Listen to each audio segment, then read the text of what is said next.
Hi everyone, welcome to the channel. So आज के इस वीडियो में हम एक बहुत ही interesting as well as important topic पे बात करने वाले हैं, that is BAMS versus BSc nursing.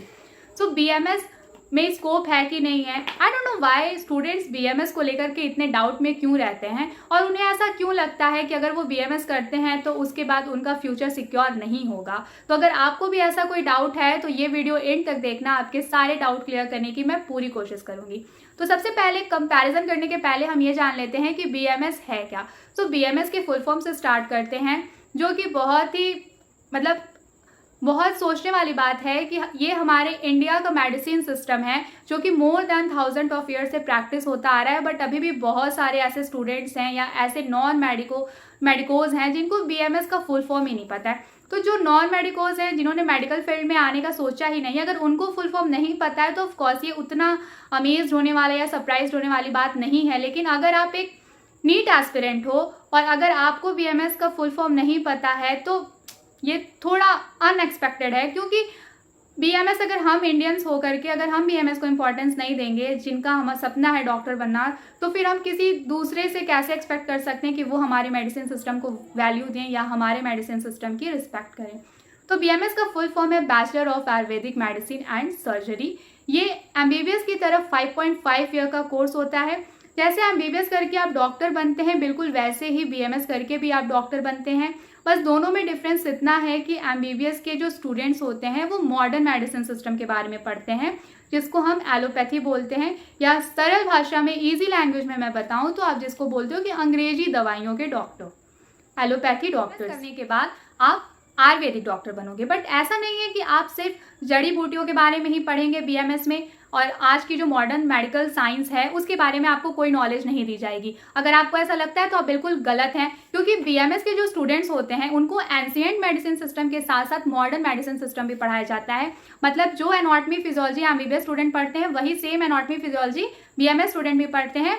But BMS student के पास एक ये एडवांटेज होता है कि उनको प्रेजेंट टाइम का जो मेडिसिन सिस्टम चल रहा है, जो पढ़ाई हो रही है, उसके साथ साथ एंशिएंट टाइम में क्या चीज़ें थी, किस तरीके से डिजीज ट्रीट किया जाता था, कौन सी मेडिसिन यूज होती थी, ये सारी इन्फॉर्मेशन भी उनको मिलती है, क्योंकि ये उनके कोर्स का पार्ट है। सो अगर आप BMS चूज करते हैं डॉक्टर बनने के लिए तो आपके पास अपॉर्चुनिटी है कि आप एंशिएंट मेडिसिन सिस्टम भी पढ़ोगे एज वेल एज आप मॉडर्न मेडिसिन सिस्टम के बारे में भी पढ़ेंगे। तो पहली एडवांटेजियस अपॉर्चुनिटी तो ये है कि अगर आप BMS लेते हो तो आपके पास दोनों चीज़ों का नॉलेज होगा, एंशिएंट मेडिसिन सिस्टम का भी नॉलेज होगा एज वेल एज आपके पास मॉडर्न मेडिसिन सिस्टम का भी नॉलेज होगा। तो स्टूडेंट्स जब नीट की प्रिपरेशन करता है, तो ऑनेस्टली मैं भी अगर अपनी भी बात करूँ तो जब मैं नीट की प्रिपरेशन कर रही थी तो मैंने कभी BMS को टारगेट नहीं किया था, मैं MBBS को टारगेट कर रही थी। और जब मुझे MBBS नहीं मिला, मेरी रैंक नहीं आई उतनी, मेरे मार्क्स उतने नहीं आ पाए, तो BMS को मैंने सोचा ही नहीं, मैंने जस्ट डायरेक्टली BSc नर्सिंग में एडमिशन ले लिया। और शायद वो अब तक की मेरी सबसे बड़ी मिस्टेक है। तो अगर आप खुद को एज ए डॉक्टर देखना चाहते हैं तो आपको MBBS के बाद BSc नर्सिंग के बारे में सोचने की ज़रूरत ही नहीं है। अगर आपको MBBS सीट नहीं मिल रही है तो आप BMS ले लो। अगर आपने खुद को एज ए डॉक्टर एक्सेप्ट किया है, आपने खुद के लिए एक गोल सेट किया है कि जब आप 5, 6 साल, 7 साल के बाद आप ग्रेजुएट हो, मतलब ऐसा नहीं है 5.5 ईयर का ही ये कोर्स है, तो 6 और 7 ईयर मैं इसलिए बोल रही हूँ कि थोड़ा प्रैक्टिस तो करते हो ना, मतलब कहीं आप क्लिनिक सेटअप करने में आपको थोड़ा टाइम तो लगेगा। अगर आपने खुद को एज्यूम किया है कि आप एज ए डॉक्टर होगे तो ऑफकोर्स यार आपको BMS ही चूज़ करना चाहिए, ना कि BSc नर्सिंग चूज़ करना चाहिए। सो अब BMS की जो थोड़े बहुत एडवांटेज है medicine system as well as modern medicine system, दोनों की नॉलेज आपको मिलेगी अगर आप BMS करते हो तो। और BMS को पता नहीं क्यों, आई डोंट नो व्हाई, हमने इतना ज़्यादा डिमोट किया, मतलब हम उसे वैल्यू ही नहीं देते। बट पर्सनली अगर मैं आपको अपना ओपिनियन बताऊँ तो अगर मुझे चूज़ करने का भी मौका मिले तो मैं ऑफकोर्स BMS ही चूज़ करूँगी अपने लिए। लेकिन अभी मैं BSc नर्सिंग के फाइनल ईयर में ऑलमोस्ट जाने वाली हूँ, तो इसलिए मेरे पास ये ऑप्शन तो नहीं है कि मैं टाइम में वापस जाऊँ और वहाँ पे जब मेरा नीट में सिलेक्शन नहीं हो रहा था तो मैं MBBS ना मिलने की वजह से फिर मैं BMS में एडमिशन ले लूँ। बट मेरे पास अभी अपॉर्चुनिटी नहीं है। लेकिन अगर आपने इधर उधर कहीं एडमिशन नहीं लिया है, आपने डॉक्टर बनने का ही सपना देखा है, आपको MBBS सीट नहीं मिल रही, तो ऑफकोर्स आप BMS करो। BMS बहुत इंटरेस्टिंग है और बहुत ही अच्छा कोर्स है, सारी अपॉर्चुनिटी है। आप इसमें मतलब UG जब आप BMS कर लोगे तो आपको PG का भी एक अच्छा है ऑप्शन। जब आप स्पेशलाइज्ड डॉक्टर हो जाओगे, बहुत सारे डिपार्टमेंट्स हैं जैसे कि पंचकर्मा है, ENT है, पेडियाट्रिक्स है, तो कौन, मतलब अगर आप एक स्किल्ड डॉक्टर हो तो कोई आपसे ये नहीं पूछेगा कि आपने ग्रेजुएशन में, आपने जो UG में आपने MBBS लिया है या आपने BMS लिया है। पेशेंट क्या आएगा कि डॉक्टर कितना स्किल्ड है, डॉक्टर कितनी अच्छी ट्रीटमेंट प्रोवाइड कर रहा है, किस तरीके से इफेक्टिव है उसका ट्रीटमेंट उसके लिए। तो आपको अगर ये लगता है कि बीएमएस करने के बाद स्कोप नहीं है, तो मैं बता दूं कि बीएमएस करने के बाद स्कोप आप खुद क्रिएट करोगे। कैसे? जब आप पूरी मेहनत के साथ 5.5 ईयर की बीएमएस कंप्लीट करेंगे, जिसमें आपकी academic theory as well as आपका जो क्लिनिकल एक्सपोजर होगा, जब आप उसमें अपना 100% दे करके चीज़ों को सीखेंगे, तो जब आप फाइनली ग्रेजुएट होकर निकलेंगे, उसके बाद आप किसी हॉस्पिटल को ज्वाइन करते हैं या फिर थोड़े टाइम के बाद एक्सपीरियंस गेन करने के बाद आप अपना क्लिनिक सेट करते हैं, तो ये आप पे डिपेंड करेगा कि आप कितने ज़्यादा स्किल्ड डॉक्टर हो। उस तरीके से आपके पास सक्सेस भी आएगी और आप फिर कहोगे कि हाँ, स्कोप तो है। हम सबको ऐसा लगता है कि जो बीएमएस डॉक्टर होते हैं उनके पास जाओ तो जस्ट वो जड़ी बूटियां देते हैं जो कि इफेक्टिव नहीं होती है। ऐसा नहीं है। जो एक बीएमएस डॉक्टर होता है उसके पास भी पूरी नॉलेज होती है, उसके पास Ayurvedic medicine as well as allopathy medicine की नॉलेज होती है। तो हमने अपना ये मिथ बना लिया है कि नहीं, आयुर्वेदिक डॉक्टर तो यार सक्सेस हो ही नहीं सकते, आयुर्वेदिक डॉक्टर थोड़े होते हैं। ये सब हमारा मिथ है, ये हमारी प्रॉब्लम है, ये हमारे मन का डाउट है। बट एक्चुअल में देखा जाए तो अगर आप इस टाइम अपने लिए बीएमएस चूज करते हो, उसके बाद जब आप 5.5 ईयर की अच्छे से मेहनत से बीएमएस कंप्लीट करेंगे, फिर जब आप डॉक्टर बनेंगे, देन आपके पास ऑप्शन होगा कि आप पीजी में स्पेशलिटी जब आपका हो जाएगा, लाइक आप ENT, पेडियाट्रिक्स, पंचकर्मा एक ऐसा डिपार्टमेंट है जिसमें आप मोर देन 58 डिजीजेस को रूट से क्योर कर पाओगे। मतलब जो आयुर्वेदिक डॉक्टर्स होते हैं उनके पास इतना पावर होता है, अगर उन्होंने अच्छे से पढ़ाई करी है, कि जिस डिजीज को एलोपैथी नहीं ट्रीट कर सकती, उस डिजीज को आयुर्वेदा रूट मीन्स जड़ से खत्म करने की पावर रखता है। तो आप मुझे ये बताइए कि कौन कहता है कि बीएमएस में स्कोप नहीं है?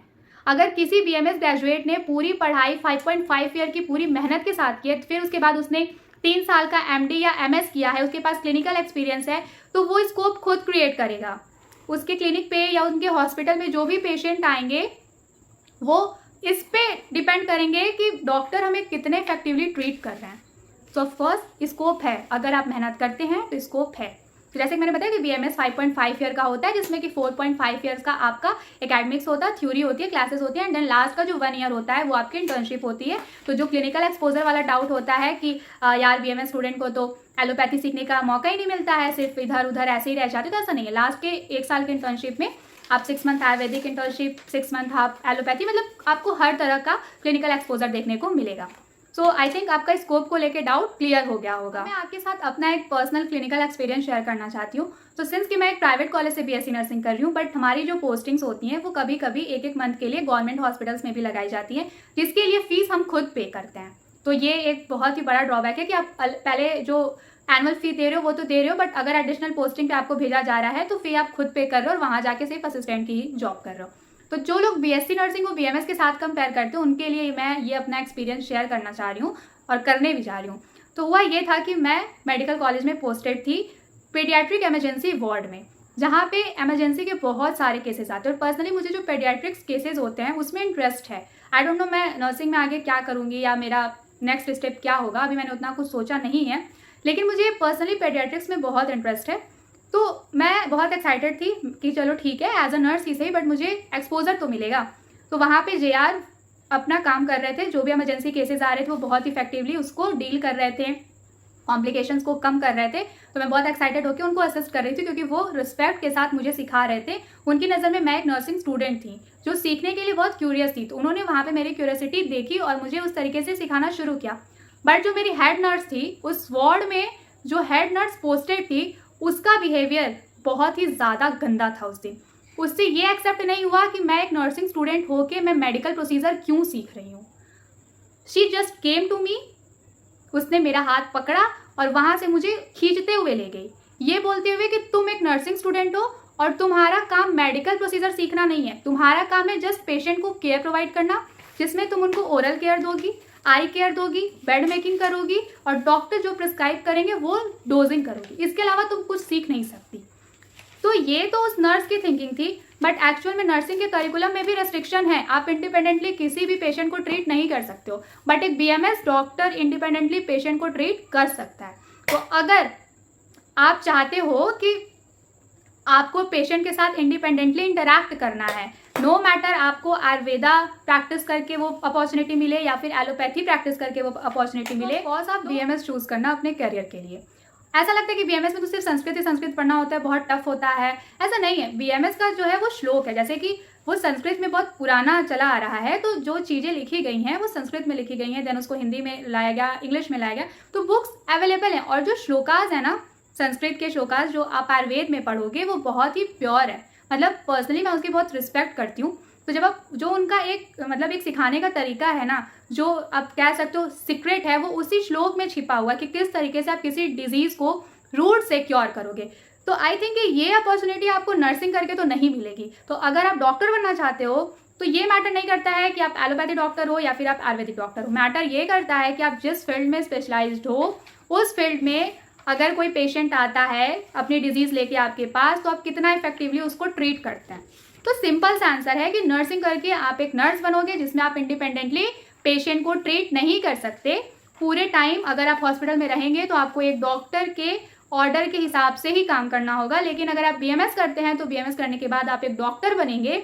अगर आप आयुर्वेदा प्रैक्टिस में जाते हो तो आप इंडिपेंडेंटली अपना क्लिनिक चला सकते हैं, रिसर्च कर सकते हैं। आपके पास अपॉर्चुनिटी है कि आप यूजी के बाद पीजी जरूर करें, जिसमें कि बहुत सारे डिपार्टमेंट्स हैं। बट उसमें से अगर मैं कुछ जो बहुत पॉपुलर डिपार्टमेंट्स हैं जिसकी मुझे नॉलेज है अगर मैं बताऊं तो पंचकर्मा है, पेडियाट्रिक्स है, ईएनटी है, जनरल सर्जरीज हैं। तो ऐसा होता है, सुनने में आया है कि मतलब सुनने में क्या आया, लोगों को लगता है कि यार बीएमएस पोस्ट ग्रेजुएशन करने के बाद भी आप सर्जरी नहीं कर सकते। ऐसा नहीं है।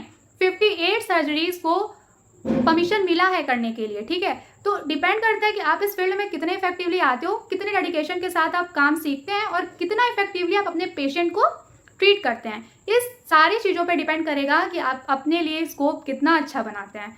सो किसी भी फील्ड के स्कोप को बनाने का काम वो एक इंडिविजुअल कैंडिडेट करता है। तो अगर आपको डॉक्टर बनना है, एमबीबीएस सीट नहीं मिल रही है, तो ऑफकोर्स आप बीएमएस सीट लीजिए, क्योंकि बीएससी नर्सिंग करके जो डॉक्टर वाली रिस्पेक्ट आप चाहते हो ना, वो आपको कभी नहीं मिलेगा और ना ही आप पेशेंट को इंडिपेंडेंटली ट्रीट कर सकते हैं।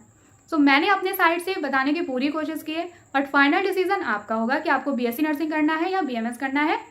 One more thing, may be nursing candidates को ऐसा लगे कि मैं उनको डिफेम कर रही हूँ या फिर मैं उनकी वैल्यू कम कर रही हूँ या उनकी डिसरिस्पेक्ट कर रही हूँ, तो ऐसा बिल्कुल नहीं है।